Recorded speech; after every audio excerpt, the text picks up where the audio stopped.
আজ রবিবার 7ই চৈত্র 2026 সালের 22শে মার্চ। মীন রাশি, মীন লগ্ন, পাইসিস সাইনের জাতক জাতিকাদের আজকের দিনটি কিন্তু বেশ কাটতে চলেছে।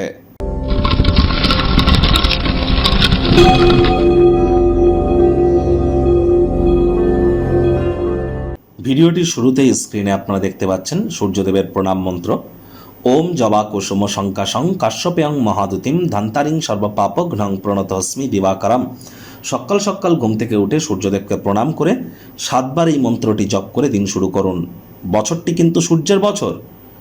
আর মঙ্গলমন্ত্রী, দেখুন সূর্য কিন্তু বর্তমানে শনির সাথে আছে এবং সূর্য শনির নক্ষত্রে গোচর করছে, যার জন্য যত বেশি সূর্যের নাম জপ ধ্যান আরাধনা করবেন এবং পিতার সেবা করবেন, ততই কিন্তু সময় সুযোগ আপনার বেটার পরিগণিত হবে।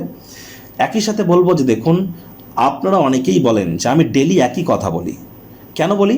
তার কারণ আমি প্রতিদিনই আপনাদের স্বাস্থ্য, আপনাদের অর্থ, আপনাদের বিজনেস, আপনাদের চাকরি, আপনাদের প্রেমের জীবন, আপনাদের দাম্পত্য জীবন, আপনাদের পারিবারিক জীবন, আপনাদের রাজনৈতিক জীবন, আপনাদের গার্হস্থ্য জীবন, এই কয়েকটি জিনিস নিয়ে আলোচনা করি এবং এই কয়েকটি ক্ষেত্র ধরেই বলি যে কোন ক্ষেত্রটা আজ ভালো, কোন ক্ষেত্রটা আজ খারাপ। যেহেতু প্রতিদিন এই একই কয়েকটি সেক্টর বা ক্ষেত্র নিয়ে কথা বলছে, রিপিট মনে হতে পারে, কিন্তু লক্ষ্য করে দেখবেন আজ যদি বলি পরিবার ভালো, কালও পারিবারিক দিকটা ভালো যাবে এমনটা কিন্তু বলছি না। ডে বাই ডে চেঞ্জ হতে থাকে, প্রতিদিন চেঞ্জ হতে থাকে, কিন্তু এই কয়েকটি বিষয়ের উপরেই আমরা কথা বলে থাকি। মাথায় রাখবেন, এই সপ্তাহটি অত্যন্ত গুরুত্বপূর্ণ। অঙ্গারক যোগ চলছে, জড়ত্ব যোগ চলছে, শনি সূর্যের কম্বিনেশন চলছে। তাহলে সাপ্তাহিক রাশিফল যারা দেখেননি, ইমিডিয়েট দেখে নিন, অত্যন্ত লাভান্বিত হবেন। রামনবমীও কিন্তু আসছে সপ্তাহে। ভাগ্যমিটার আজ আপনাদের বলছে 8 আউট অফ 10, ভাগ্য আপনাদের অনুকূলেই থাকবে। অর্থগত ব্যাপারে আপনাদেরকে একটু সাবধানতা অবলম্বন করেই চলতে হবে।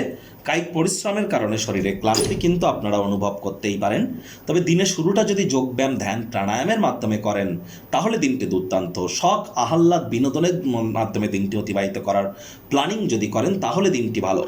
আজ পরিবারের প্রয়োজনীয়তা অনুসারে আজ কাছের মানুষটির জন্য মূল্যবান কোনো জিনিস ক্রয় করতে হতেই পারে, যার কারণে আর্থিক পরিস্থিতি টান হতে পারে। ব্যয়বহুল একটি দিন, খরচ বাড়তে চলেছে। নতুন উদ্যোগ পরিকল্পনার পাশাপাশি নতুন নির্মাণ কার্যকে আজ আপনারা পিছিয়ে দিন। চাকরিজীবীদের অফিসের পরিবেশ এক প্রকার বেশ, বস কলিগদের সাথে ভাব ভালোবাসা বাড়বে, কর্মে গতি অনুভব করবেন। রবিবার হলেও অনেককে কিন্তু অফিসে যেতে হয়। বাকিদের বলবো এমন ছুটির দিনে আজ আপনারা মাল্টিপ্লেক্সে যান, ভালো সিনেমা দেখুন, ভালো মুভি দেখুন। আপনারা চেষ্টা করুন আয়েশ, আমোদ প্রমোদ, বিনোদনের মাধ্যমে কাটানো সারাটা দিন ধরে, তাহলে দেখবেন আসছে সপ্তাহের জন্য শক্তি সঞ্চয় করতে পারবেন। অতিরিক্ত বিশ্রাম নিন।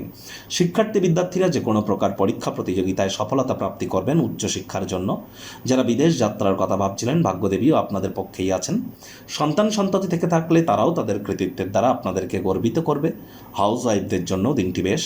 প্রেমিক প্রেমিকা, স্বামী স্ত্রী দিনটিকে যতটা সম্ভব রোম্যান্টিক করে তোলা যায় সেই প্রচেষ্টাই আপনাদের জারি রাখা উচিত। অবিবাহিতদের বিবাহের যোগ পরিলক্ষিত হচ্ছে। যারা প্রেমে পড়েননি তাদের জীবনে স্বপ্নের নারী বা পুরুষের আগমন আজ কিন্তু হতেই পারে। একটু প্রচেষ্টা আপনাদেরকেও করতে হবে। শত্রুপক্ষ, বিরোধী পক্ষ একটু হলেও শক্তিশালী থাকছে। পরিবার পরিজনদের সাথে ভাব ভালোবাসা বাড়বে। পরিবারের প্রতি সকল প্রকার দায়িত্ব সঠিক সময়ের মধ্যে সুনিপুণভাবে পালন করতে সক্ষম হবেন। আজ আপনারা যাদেরকে ভালোবাসেন তাদেরকে উপহার দেওয়া বা তাদের তরফ থেকে কোনো উপহার গ্রহণ করবার জন্য দিনটি দুর্দান্ত।